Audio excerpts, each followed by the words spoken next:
So for Unit 4, I'm going to look at two documents. The first one is the amplification. Well, I'll put the suggested evidence up first. Okay. Yeah.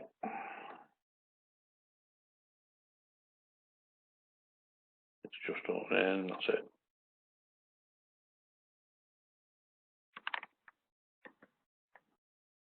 And then what I'll do, I'll make it half size. Yep. And I'll move it out of the way. Oh, I said half size, don't mess me about. I'll close that down. And the other one is the amplification.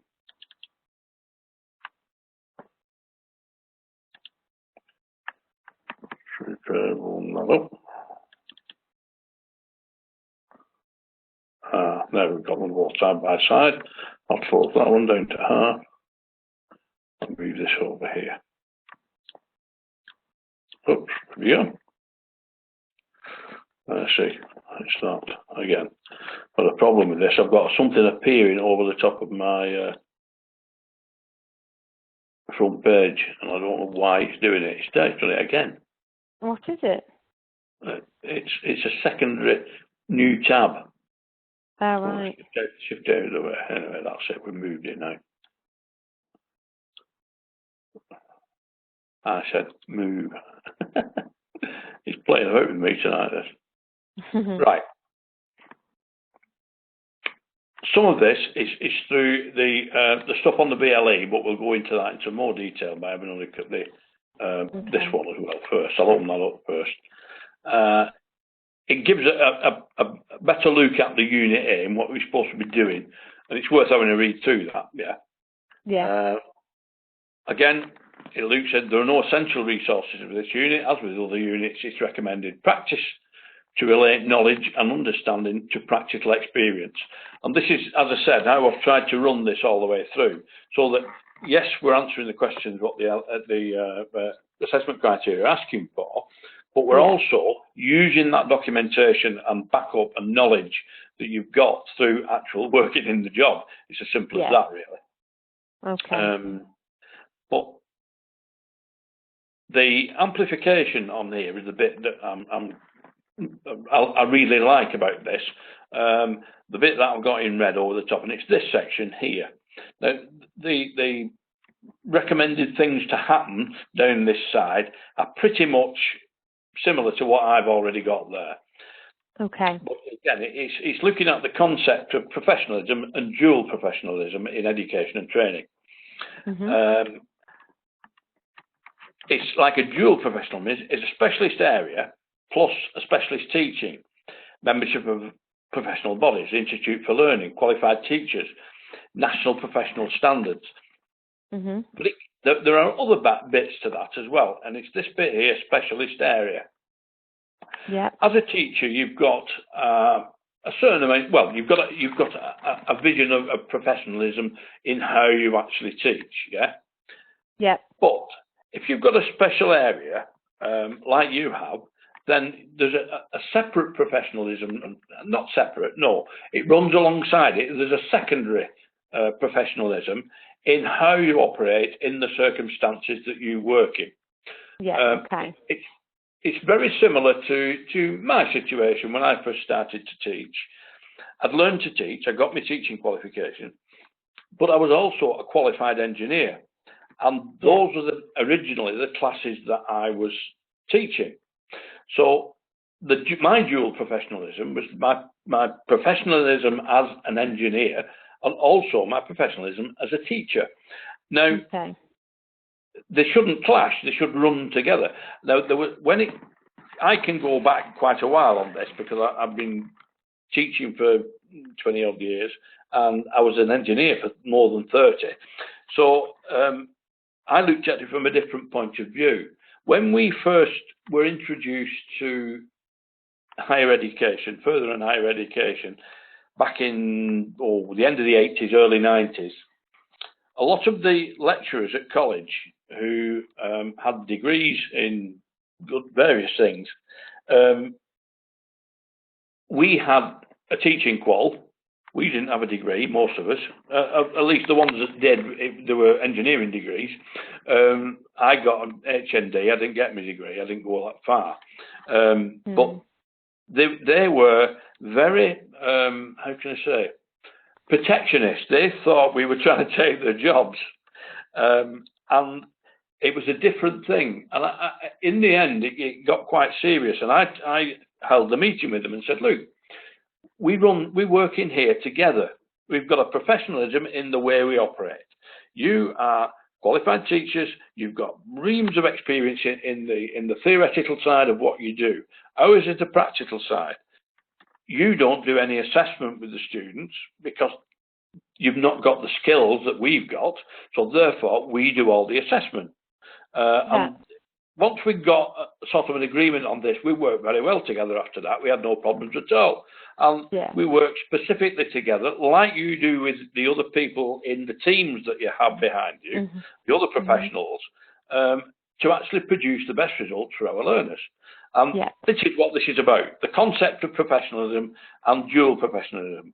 So, again, tutor presentation plus any reading matter that's relevant. Now, that's it. If you look at what I've got on there, whoops, I'm doing the presentation and read chapter 28 of the ebook, Teaching and Learning Higher Education.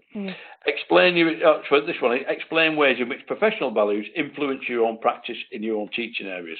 So again, it's very similar to Unit 3, that. And it's explain your response in task 1.1 with an example from your own area of teaching. So one is look at the rather dry concepts of professionalism and dual professionalism, and the second bit is, how does that work for me? Can I show an example of that professionalism in the way I operate? Yeah.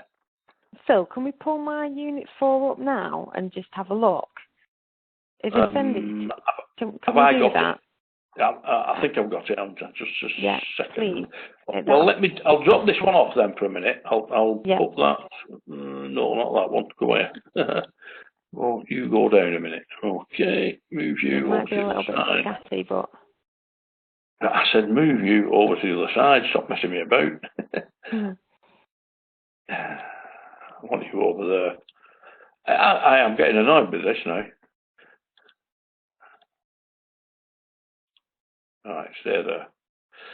Jenny, Unit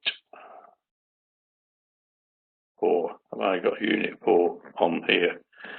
Jenny, Unit 4, Assessment 1 I've got. Which means I have already had a look at it. I've not put anything in the boxes yet. No. I'll have to have a quick look through there and see what I've done below. Right, I've got some writing. I think I only just made a start. Yeah, I've got some writing on there, so I have made a start. Oh, there we go. Bottom or not, I don't know. Up to 4.2. Okay. Yes, we have actually got most of it done. Yeah. So I can have a look through there. We'll take that bit by bit, and we'll start with you, the first part, and let's see what I've done on there. We're a bit small on here, aren't we? We are. Make it a bit bigger. Hang on. Why does this say Unit 3? That says Unit 4. Yeah. And the work underneath says Theories and Principles of Modern Education, Unit 3. Oh, I don't know. Oh, that's very strange. Oh, right. Well, that's Unit 3 work, isn't it? Yeah. Explains your miss. Social. Wait a minute. That's not. Let's go back to the top. Unit 4. Oops. Yeah. Social, political, and economic factors. I think it's just. I think what you've done, you've named it wrong on the start there. Oh, I see. Right. Okay. I think you put the wrong number in there. That's all. Oh yes. Okay. Well, let's actually. Okay. Yeah, it is correct because the 1.1 underneath, right? So let's just get rid of that, and then we know where we are. That's yes. And what we will do is, well, we've got it here. If I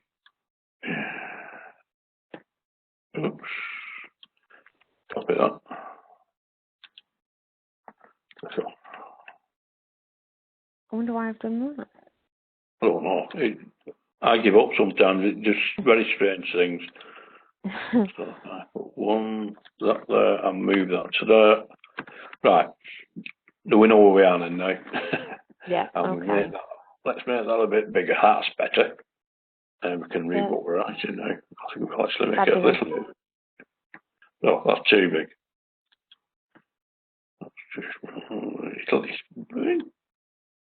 That's better. Yeah. So, 1.1, define the context of professionalism and dual professionalism in education and training. No evidence. Basically, what are some of the concepts, professionalism, and where and how could the dual role professional affect this? Right, okay. Right. So that's that. 2, explain ways in which professional values influence your own practice in your own area. 1.2, which I have put nothing. Well, right, so I need to have a look at that then. Why have we not got anything in there?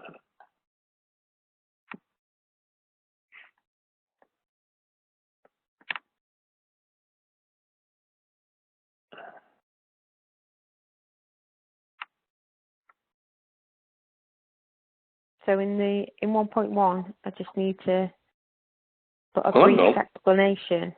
Yeah, no, what you've got doing for 1.2 actually is 1.1 here. This is a section from Anne Gravel's stuff, isn't it? Yes. Yeah, okay. I'm okay with that. I use her stuff myself. It's pretty good. Right. She hasn't actually got anything for this qualification. I had a chat with her actually when I first started to run it, and she's done the PITLs and the other qualifications at level 4, but she hadn't done anything for this specific qualification, because she, as I've said to you, she thought it was higher than level 5. I said the way it's written and the way it looks and what it's expected in the terms of evidence, it's level 6. Right, that's my reading of it anyway. Yeah. But, so it is basically a bachelor's level, because they're offering you at the end of it qualified teacher status. Yeah. In certain circumstances, I think you've got to do a couple of observations, haven't you? You're right. There are some rules on it at the end of there anyway. Yeah. So actually, this is not wrong.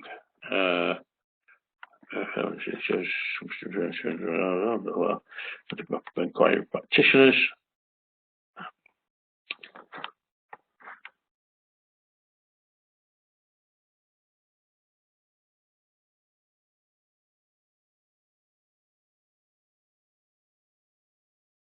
So let's just read that.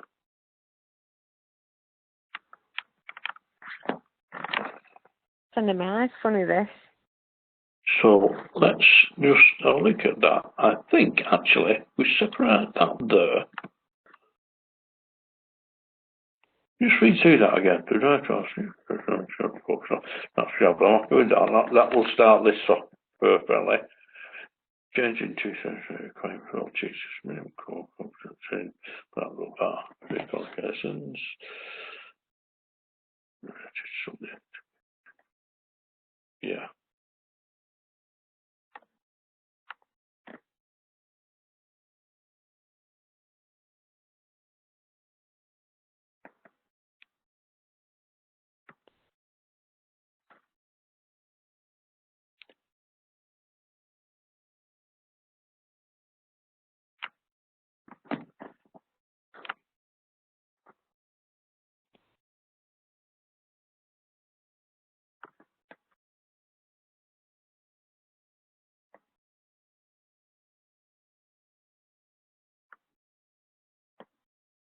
You know, that'll actually meet. Let's have a quick look at that then. If I take that. Oh, wrong way.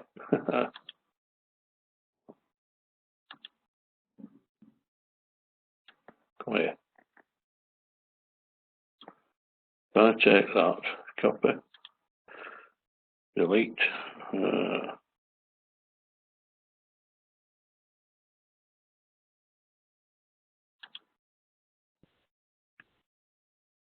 Another one down. Put that in there.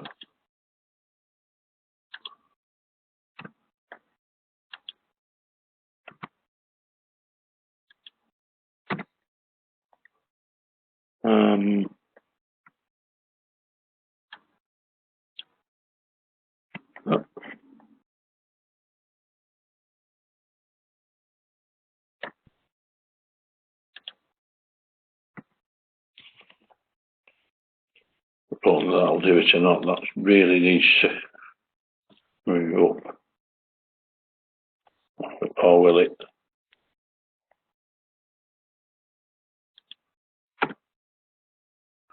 That's better.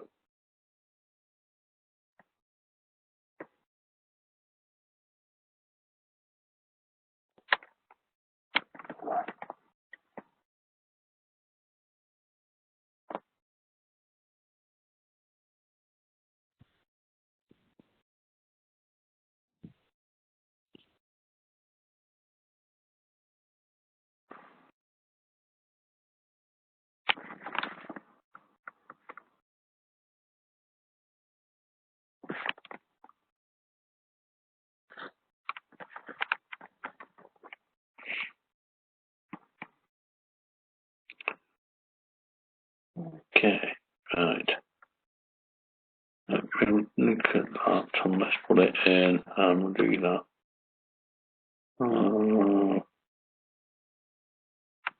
Get rid of that. Or shall we?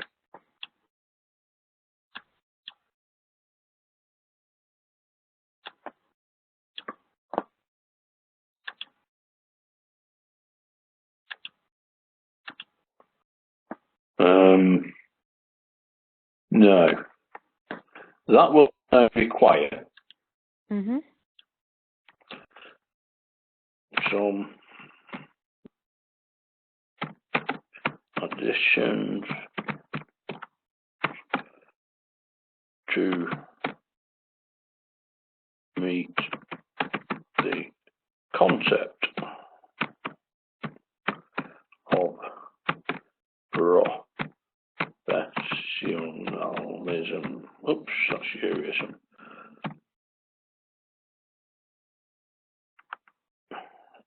I spelled concept with an S.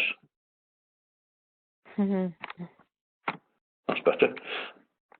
So that, as it stands, is okay. The introduction from Gravels, followed by the changes incorporated to requirements all teachers a minimum core. So that again, it's as well as your specialism, it's the teaching professionalism plus the professionalism in the specialism of what you do. So it needs some additional to meet what is the concept. I should have put it to meet. Yeah. Okay. Right. What is the concept of professionalism? Yeah. Yeah. And dual professionalism, or just to explain that through. You have done to an extent on there, but it just needs a little bit more clarification on there to isolate it. Yeah. Right. Again, professional values influencing your own practice, and that is pretty well covered in this next bit, isn't it? Yep. Working with all the other people and the other professionals within the organisation and the way it works because of the circumstances in which you work. Regularly liaising through communication with other professionals to update students' communication support, and also work with other professionals such as review meetings. Yeah, that's good. That's okay. Yeah, I love that. So 1 or 2, good. Lovely stuff. That's clear. 2.1. Right, no, here we are. We've got a big string of text here. You've done it again. So see what I've written here? Part of this match is matching, but needs how the policy decisions are taken into account. The factors in 1.1 affect your practice. Yeah. Right. Yeah. So, yeah. That's again. I take it you're actually taking some of this from other work you've done. Yeah. I've no problem with that. Most of it, the only thing I would say is that when you're going to put a piece in, after you put it in, I would prefer you to separate them out rather than run them together. Yeah. Because again, one is explain and the second is analyse. Yeah. Yeah. So you've a different command verb with each one of those, so it'll require a different approach. So when you've written it and you've read what you've put in, always go back here. Oops, to the top. I'm looking at what we're on there. Sorry. 2.1. Right. Okay. Yeah. So, explain ways in which social, political and economic factors influence education policy. Now, this is, again, outside of what you do. It's absolutely nothing to do with you. So, you're looking at government interventions, what they put in, the amount of budget they put in for SEN, what sort of policies on curriculum and practice are in your own area. You said before that you obviously governed to some extent by Ofsted, but you're also governed by the stakeholders who are actually doing the funding as well. Yeah. So that needs to go into 2.1. Yeah. Right. Okay. And then much of what you've written in the next bit, 2.2, is analyse the impact of those things on your actual work. Yeah. So it does separate them out for you.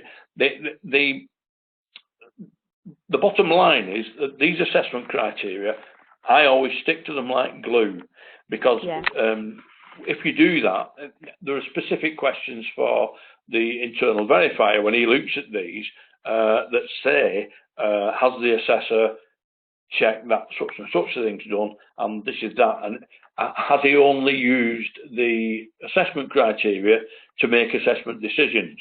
Well, this is why I've set it out like it is. Yeah. So that tells you what you've got to do. I'm putting an A in there, and I'm saying where it is, and I'm also saying why. Yeah, I pass it off. Yeah. Okay. There. Yeah. So when the question is on the form, the IQA can look at it and say, all assessment decisions are given at each AC right through the qualification and or right through the unit and the learning objectives, so that only those are being used to make assessment decisions. Right, and it's obvious because of the way we've got it set up like this. Yeah. One of the next bits is to explain and then analyse. Yeah. Yeah.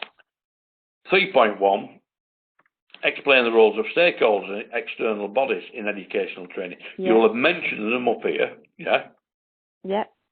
that they're involved in some of the factors that influence the policy of what you do.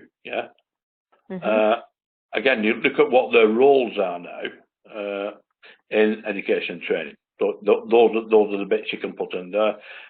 Explain how being accountable to those stakeholders and external bodies impacts on the organisation in education and training. So what effect that has, how it determines curriculum, how it determines the way you can adapt or extemporise on lesson planning to meet specific needs of learners. Yeah, so that's what that's looking for. Okay.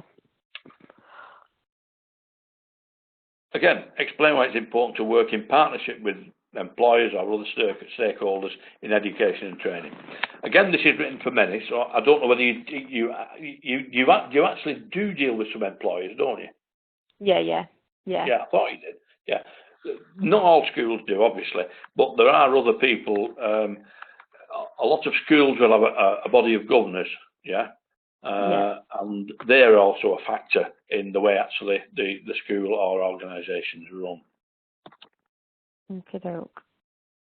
I don't know much about David Lewis. Who is David Lewis? I put most of this information in the assignment, but it's scattered about a bit. I said I think I have put most of this information in. Exactly. That's what I say. Most of it will be a cut, like I've just done, is a cut and paste job, and then it may be a specific fact that's missing that just needs adding in. Okay. To meet what the assessment criteria is asking for. Okay. Yeah. Because again, it gets explain how being accountable, explain why it's important to work in partnership, and then analyse the impact of being accountable to all these people. Yeah. Yeah. Mhm. Yeah. Okay. Yeah. Not just the policies and procedures, but the actual stakeholders themselves. Yeah. Yeah. And yeah, and what effect they have on the curriculum you actually deliver. Yeah. Yeah. Yeah. So that is 3. 4. Let's have a look what we've got for that. Let's move down.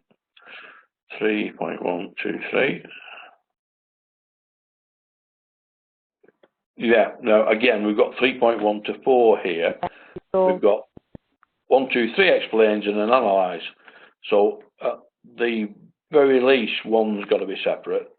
yeah. Let's have a look what it says. Roles of stakeholders.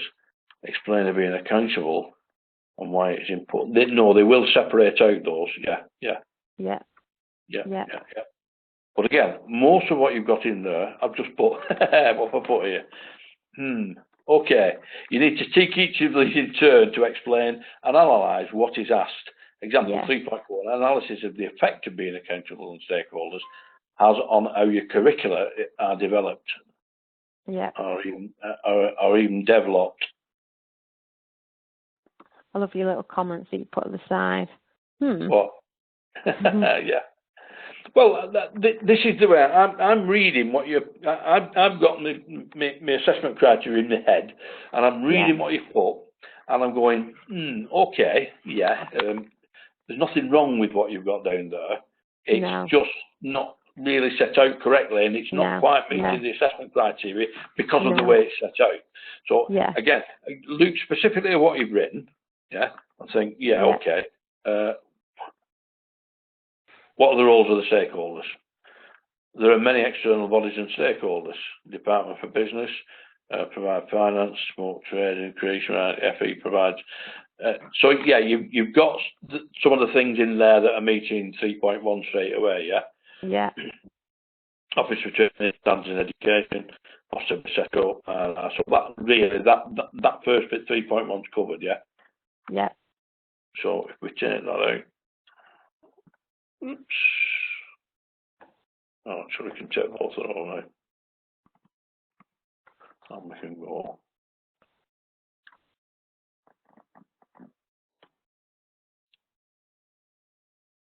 Copy. Delete. Oops. Paste. Yeah. So that's making sense now, isn't it? Yeah. Yeah. That's have a look. So that looks actually as though it'll meet that.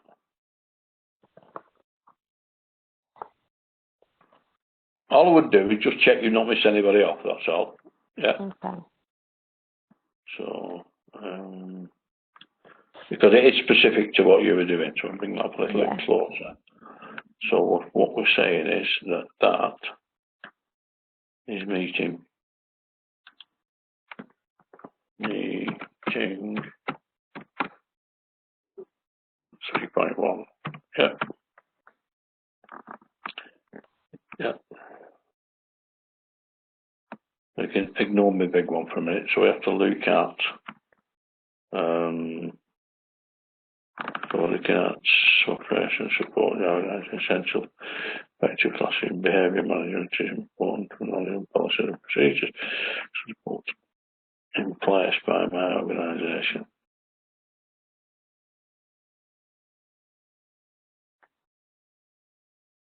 Quite sure where that fits.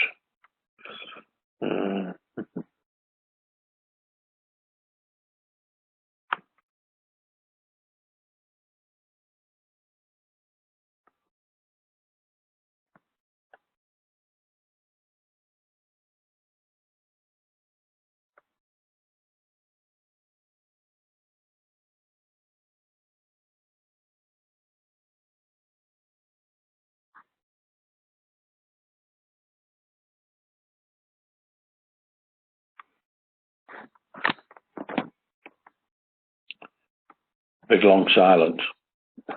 Oh yeah. Yeah. So right, that will some of that will work at 3.3. Yeah. Okay. Yeah. 3.2. You need to have another look at that. Explain how being accountable to those things impacts on the education, the organisation. Yeah. Yeah. 3.3. Explain why it's important to work in partnership. Now you've got some of that in this here, yeah? Yeah. Mhm. Okay, so that's fine. 3.4, an analysis needs to be on the impact of being accountable to stakeholders and external bodies. And that is basically, you've mentioned this before in Unit 1, and I think it was, just let me memory go, just jump back a minute. Yes, it was. It talked about the influence that the funders have, yeah? Oh, yes, yeah. And, you know, what the procedure that, I think you mentioned the procedure that parents have to go through to get the funding. certain recommendations in place so they can draw the funding down, yeah? Yeah. Yeah. And that's one of the impacts on being accountable. So can I just pop that in there, can I? From yeah, you Unit can. 1? What I would do, I would stick it, I would check what you've written at Unit 1. I can't remember where it falls in actually at the moment, but you can actually refer to that. If you've written what I think you've written, I'm just purely working from memory here, you can put that in. That will, it will look at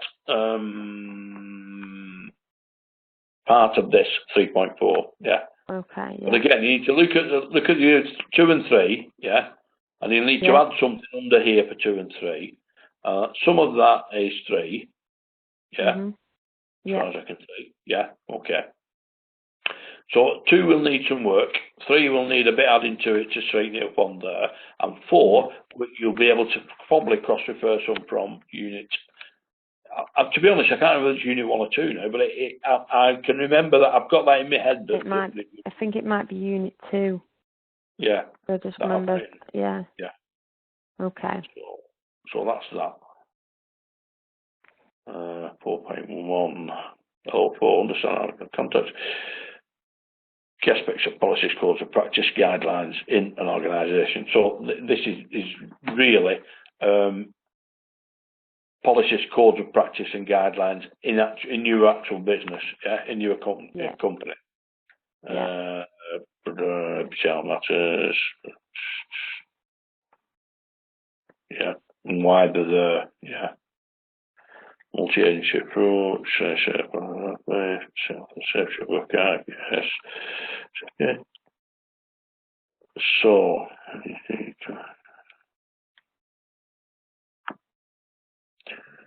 no.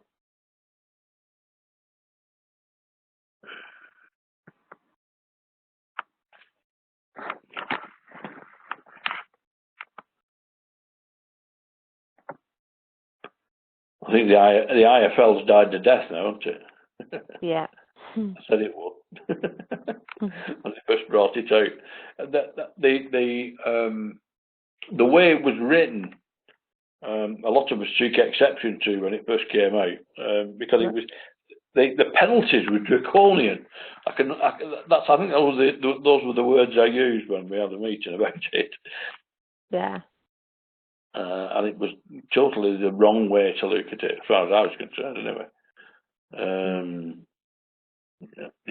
Yeah. We're looking at that. It's pretty good. The 4.1. 4.1 is covered. Yeah. Phil, can you send me this tomorrow and then I can do the amendments? Is that okay? Yeah. What I'll do, as soon as you finish this tonight, I'll do it now. I'll finish it up for you first. Yeah, with you now, and I'll follow it up and send it straight away. Yeah. Yeah. So yeah, I'm not going to be able to focus for much longer. Yeah. I'll talk to you. But that's cool. I think I can get some of it done tomorrow and sent back to you. Yeah, I put it. There is much here. Some of it's usable. And it needs to be an explanation about your company's specific policies, codes and practice and the guidelines for 4.1 and your analysis of what impact that has on your own curricula and your practice. Do they help or hinder your teaching practice? Yeah. Don't forget, I said this is the only people that are going to see this is me, you, and possibly some of the IQ if he picks a piece out to read. So you can put what you like down here, basically. It's your view of how it affects you. Yeah. Okay. Yeah. That's the important thing to keep in mind. Yeah. Okay. Yeah. There's a lot of stuff in there. Some of it matches and some of it doesn't. Again, stick to the AC, and right, does what I've written match that? And I would say from there, certainly that first good paragraph there is meeting more or less 4.1. Okay. Yeah, but it needs a bit in about any specific codes of practice you've got within your organisation. Yeah. Okay. Yeah. That's not external. Yeah. The ones you put on are mainly external, which are fine, but it needs something about because it says. Okay. In an organisation. Yeah. Yeah. Yeah. It's very specific, and if it is specific like that, then you need to be. Right. Okay. This is why, to some extent, the problems you'd had before when you were with the other tutor was that it had been, they tried to make it into assignments. Yeah. And this qualification does not lend itself to doing that, because it's a practical qualification. It's not a theoretical qualification. Some of it is, yeah, but the majority of it is work-based evidence. Of course, yeah. So yeah, we're okay with that. That's 4.1, 4.2, I'll put here. Good description, but needs something like, is it any good? Are the arrangements workable? To turn it into an analysis, yeah? Okay. So that little bit's fine as it is, but it's a good description, yeah? But then you've got, I want an opinion off you, yeah? So basically, yeah, you've said all that, but how does it work? Are you happy with it? Are you not happy with it? Yeah? Yeah. And why? Okay. Yeah? That's your analysis done. Yeah. Doesn't need to be a huge treatise. I'm not expecting you, to copy out reams and reams of stuff. It just needs to meet the criteria. Simple as that, really. Sometimes, when, as in the other units where you've got documentation to back up what you're saying, a paragraph can cover what probably 2 pages would have done if you've got no evidence to look at. Yeah. Yeah. 5.2. Right, Phil, I'm going to have to go because I'm about to fall asleep. Right, now I've got here, you've got 5.1 and 5.2, and I've got up to here, yeah, meets 5.2. Most of what you've got below is 5.1. So again, that'll just need juxtaposing in position down there, that's all. Yeah. Yeah. Well, if you send me this tomorrow, I can focus a bit better. Yeah. That'd be great. A long things, treatise on a lot of things to add to 5.1. Yeah. And I think pretty much the same. Needs to be specific with regard to how your learning programme meets your own internal quality arrangements. Again, I have commented on all this now. That's the end of it. So I'm quite happy to send that to you as it stands now. Then you can pick that up. Okay, that's great. Yeah. Is that good? Okay. Yeah. Have you any further questions to me before we close? Not at the minute. No. Good. I'm sure we'll. As I said, I'll pack this off to you as soon as we close now, and then you've got it. That's great. Yeah. Thanks very much. Okay. I hope that's clarified it anyway. Yeah, definitely. Yeah. Like I said, a lot of what you put in is not wrong. It just needs adjusting. Yeah. Okay. Okay. Yeah. Lovely. Thanks for attending. Cheers. Thanks for attending. Cheers. Thanks, Jenny. And I'll speak to you. Bye now. Bye bye.